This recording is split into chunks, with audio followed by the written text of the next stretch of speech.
Hey all, mga ka-healthy foodie! Welcome sa Eat Well, Be Well. Ito ang podcast kung saan chill lang ang usapan pero may sense sa kalusugan. Ako nga pala si Ray, minsan healthy pero aminadong minsan gutom. Parang hindi naman nagkakain. Yes! At ako si Kyra, trying my best to live healthy pero minsan mas madali talaga umorder kaysa magluto. At ngayon, pag-uusapan natin ang SDG number 3, Good Health and Well-Being. Simple lang para maging physically, mentally, emotionally healthy tayong lahat. Tama, because being healthy isn't just about avoiding sickness. It's also about taking care of yourself, inside and out. Self-love baga.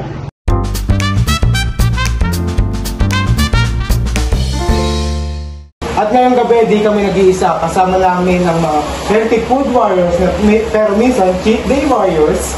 Cheat day warriors kayo Cheat day warriors! Na sila Vince, Hana, Chelo, Ana, Kulin, Alban, Romel, Paul, tsaka si Val. Kamusta naman kayo ngayon, araw? Okay naman. Ready na ba kayo for tonight? Yes! Game time! Maglalaro tayo ng sarap o sayang. Magpapakita kami ng mga pagkain. Sasagutin nyo kung sarap o sayang. Sarap kung go-to food nyo. Masarap naman pero di healthy. Okay, game. Number 1, buldak. Buldak ha? Gusto niya na yung buldak. Ang di ba? Ang haba. Sayang! Bakit naman sayang? Chef, di pa rin healthy kahit umaga. Yes. Instant. Instant pero lagi nyo kinakain. Siyempre, pag gutom na gutom ko, cravings ko pa. Yung may iwasan, nagkaya. Pala mo sa TikTok? Tama naman, di ba? Ngayon naman, napapanood nyo lagi sa mga vlogger, sa mga content creator. Number 2 is samgyeopsal.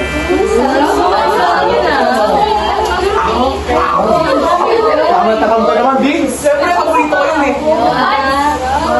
Isang refill lang, ayoko na. Pero, Anong sagot nyo? In 3, 2, 1, sayang! Bakit naman sayang? Sobra sa oil. cholesterol. Tama. Kahit comfort food natin siya, pero unhealthy kasi. Yes. Number 3 is siomai na may extra sauce. Ay, Madalas na lang ako si Jante ngayon. Si Jante, murang-mura pa. Saka budget meal kasi. Oo, budget. Sayang! Bakit naman sayang? O ano pa rin yun eh. Pa rin. Tsaka bukod sa meat, tawag dito, pwede kasing fried, pwedeng steam eh. Pero, yung oil na yun, ma-cholesterol mo siya. Pero aminin nyo, nakakain kayo nun. Siyempre, Mura, mas mura. For number 4, French fries na may cheese powder. Madalas cravings yan ha. Cravings. Sayang! Bakit sayang? kahit pa paano, kahit sobrang sarap nun, oil pa din yung pinipili ko. Yung cheese powder is salt meat. Oo. Unhealthy pa din. Tama. For number 5, pastil with extra oil.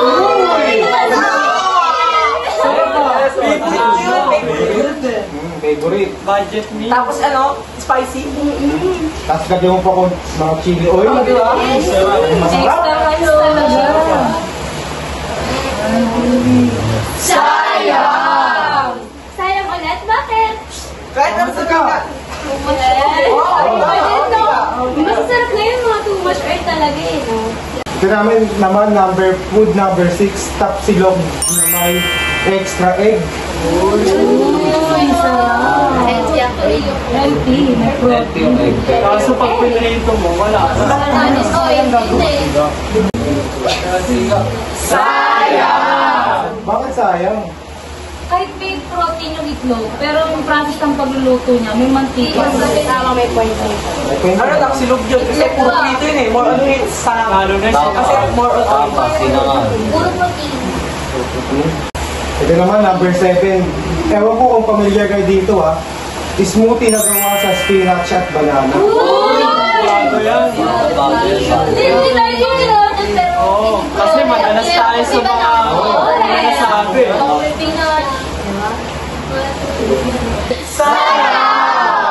Yes, sa akin ba siya masarap? Kasi healthy. For number 8, milk tea na may 100% sugar. Favorite yan? Wow.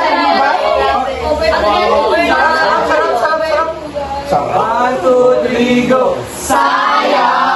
Kahit ikaw lang sabi ko sarap. Masarap siya, pero unhealthy. Tama. Ay, Tama, partner. partner. Sugar eh. So guys, familiar ba kayo sa goal ng SDG 3? Yes. Since ayun ang topic natin tonight, ano ang pagkakaintindi sa goal ng SDG? Sa tingin ko, ito yung nagpo-promote ng healthy lifestyle natin. Gaya ng pag-exercise, pag-eat ng mga pagkakain ng mga healthy foods. Like fruits, vegetable. Sa tingin nyo, gaano ka-importante ang SDG 3 sa inyong mga estudyante o sa inyong mga kabataan ngayong panahon? For me, important yung SDG 3. Tulad nga ng sinabi ko, di ba nag-emphasize everywhere kung ano yung pinaka-healthy, healthy. So yung SDG 3 na yun, parang guide natin siya na ilimit din natin yung sarili natin sa mga hindi healthy na food. Like balance ba? Choose wisely. Kasi lalo sa tayo ngayon, puro junk foods lang kinakain. Kailangan natin, Kailangan din natin masanay na mga gulay naman. And kahit pipiliin natin kumain ng sustansyang pagkain na mga gulay. At makakain tayo ng gulay na hindi mahal pero may sustansya. para sa atin naman yun eh. And syempre, mas ang target ng SDG natin is yung i-promote yung good health. And kailangan natin, para sa mga estudyante, kailangan natin ng self-care dati. Kasi laging nakakalimutan niya ng estudyante dahil sa stress. Tama, tama. Tama, partner. Napansin niyo ba na halos lahat ng uso ngayon sobrang sarap pero hindi healthy? Yes! Lalo na yung mga napapanahon na mga buldak. May mga Pangsit na pagkain kanina, no? Mga uso sila pero hindi sila healthy. Kung bibigyan kayo ng chance, anong junk food habit na gusto niyo palitan ng mas healthy version? Chips, like maging, yung junk food is magiging siya, gulay, like pwede natin gawing chips. Oh. Gusto nyo na yun? Chips? Ang pala chips. Gusto na ngayon Balong yan. chips, parang Hindi sa yung mga unhealthy na usually na nabibili natin, pwede naman yun eh. Sa akin naman ang pwede kong baguhin is yung mga pastry product. Pwede natin gawing mas healthy yung product para makain lahat ng batang ayaw sa gulay. Carrot cake, Pumpkin cake. drinks. drinks. And sa drinks naman, Okra mga juice. fruity na shake, Okra shake. kulay at kulay at may likas na okra, Okay, why not? okra. Why Hindi not? naman sa okra, Paul. Siyempre. Siyempre. Ang dami natin napag-usapan about sa mga food, diba? Pero hindi lang naman about sa kainan. Ano sa tingin nyo ang pinaka-ina-advocate ng SDG? Para sa akin, ang main point nito is para maging aware tayo sa importance ng healthy lifestyle. Hindi lang din physically, kundi emotionally and mentally na rin. Tsaka, since for all students ito, di ba, ay hinihikayat dito yung mga kabataan na maging healthy at bawasan yung mga yummy pero unhealthy snacks. Tsaka Siyempre, hindi natin kailangan natin maglaan ng oras para sa atin na huminga or mag-meditate kasi lalong kailangan sa ating mga estudyante ng mga katulad natin stress. Nakanin natin magbago ng paunti-unti and mag-less sugar din tayo. Tama. Ngayon, diba, mga comfort food mga Sa ginagamit natin sa bahay. Bawasan yung salt, sugar. And pwedeng mga ano lang, coconut oil. Ano. So, paano yung gagawin much healthier yung mga food choice mo? Hindi naman natin kailangan na mahal ang masustansyong pagkain. Ang kailangan lang naman is healthy food and balance, and hindi siya laging processed food ang kailangan. Yung mga gulay, yun. Mura lang naman yun. Tapos ikaw lang bahala kung paano ka luluto. Tsaka katulad na nga rin ng nabanggit kanina, di ba? Kung, kunyari, nag-crave ka sa mga chips, pwede kang gumawa ng gulay chips. Tampong chips. Tsaka mas maganda, i-steam natin yung mga food natin para less cholesterol. Tapos dapat yung sa gulay, hindi lagi prito kasi may kakaroon pa rin ng oil eh. Pwede nilaga naman, ganun pa rin naman yung lasa na eh, wala nang mabago. Yes.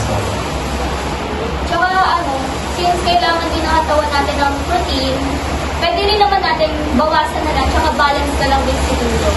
Tsaka yung sa drinks, halos lahat powdered na yung ginagamit. Pwede dapat fruits. Fresh. Kahit dinalagyan ng sugar. Mga shake. So after lahat ng napag-usapan natin, syempre tonight di namin kayo hayaan na umalis dito nang walang tutunan. Ano ang natutunan nyo sa pinaka-goal or ano ang overall natutunan nyo sa nag-uusapin natin ngayon? Para sa akin, kumain ng mga healthy na pagkain. Tapos, iwas ng bisyo kasi masama yun sa oras. And para sa akin naman, di ba, food trip and healthy lifestyle. Huwag natin silang ipagsabay, like balance dapat yung both na yun para sa sarili natin. Hindi lang naman syempre kailangan ng sustansyang pagkain. Syempre ang kailangan din natin is yung self-care, matulog ng sapat, and hindi sa mag-meditate. Kasi lang ng mga tayong estudyante, stress. Yun lang naman. Tsaka kailangan natin lagi mag-exercise. Hindi lang din naman about sa pagkain. Tsaka para matuto rin tayo kung paano maging healthy. Balance na lang talaga. Yung pagiging disiplinado sa mga kinakain. Sarili. Tsaka sarili. Para rin naman sa yan eh. Ikaw mag-suffer yan kung puro unhealthy mga ilan. Yes, naman. So, eto huling tanong ko sa inyo. Paano nyo maisasabuhay ang eat well and do well? As lalo sa inyo ngayong mga estudyante. For me, yung pagkakaigindi ko sa eat well and be well, kung hindi ka nakakain ng masustansya, hindi ka magiging well, hindi ka magiging be well. Kaya kailangan, ang pagkakaigindi ko, kumain ka ng healthy para maging maayos yung buong katawan mo. Tama. Hindi lang naman sa pagkain pwede din sa drinks and exercise. Kaya nga sabi nila balance, and tsaka para hindi ka mag-suffer sa huli. Ayun yung pagkakaibig sa equal and be well. Ang pagkakaintindi ko naman doon is, dapat meron tayo, katulad yung sinabi ni Vince, self-discipline dapat. Yes. Pagkakaintindi ko dun sa eat well, be well, alamin mo muna yung mga kakainin mo kung makaayos ka sa kalusugan. Yes. Tsaka kaya need natin kumain ng mga gulay para less na rin sa mga sakit na natatanggap natin. Hey, mga ka-healthy foodies! Okay, thank you for